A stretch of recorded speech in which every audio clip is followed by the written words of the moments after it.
Salut, moi c'est Denis, j'ai co-créé la marque Collision Devices. C'est une marque où on fabrique des pédales d'effet. Donc on a 3 pédales d'effet, dont celle-ci qui est notre tout premier modèle. Et tout est fait en France. Seiko, on est une société basée à Malville dans le 44. On est spécialisé dans la conception et la fabrication de cartes électroniques, de sous-ensembles filaires, de câblage filaire, d'intégration de produits et d'outillage de test.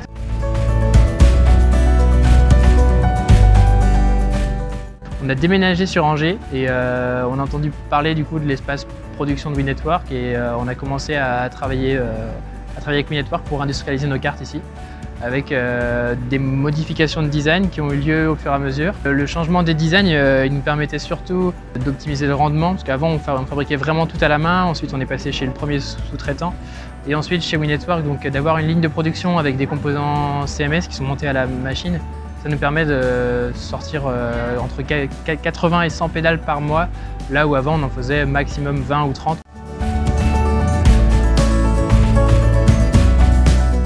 Dans un premier temps, l'énorme souplesse, ça c'était hyper important pour nous. Et ensuite, des délais très courts. Donc entre le moment où on disait qu'on voulait lancer une production et le moment où on recevait les produits, il y avait entre 2 et 3 mois selon les approvisionnements, mais ça allait très très vite.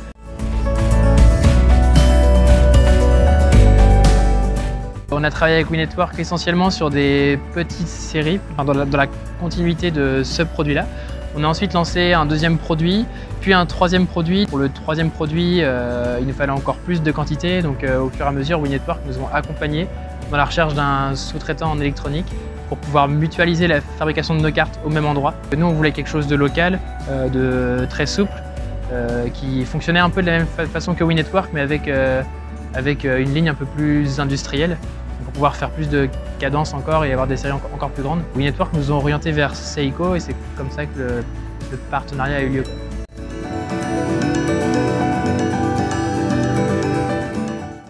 Ouais, c'est ça. On travaille un peu de la même façon avec Seiko, même si l'entité et la structure est un peu plus grosse. Seiko sont super souples, on peut changer de référence, on peut modifier des valeurs. Et aussi le fait de pouvoir cadencer les productions.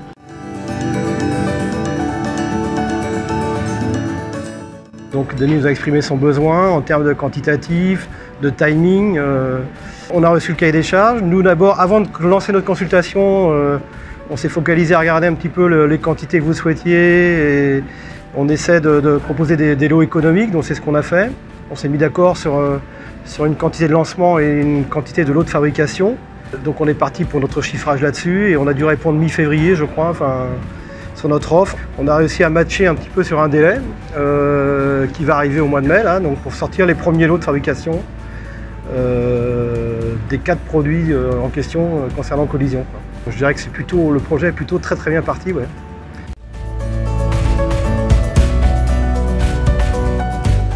On ne prend pas du tout le sujet de la même façon entre un industriel qui a pignon sur rue et un dossier provenant d'une start-up.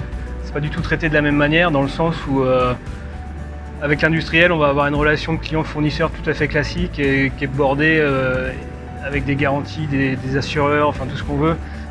Alors qu'avec une start-up, on va avoir une analyse beaucoup plus poussée, détaillée. On va essayer d'aller voir le projet, à quoi il sert, est-ce qu'on y trouve du sens, est-ce que nous, en tant que sous-traitant, on adhère à l'idée, est-ce qu'on y croit.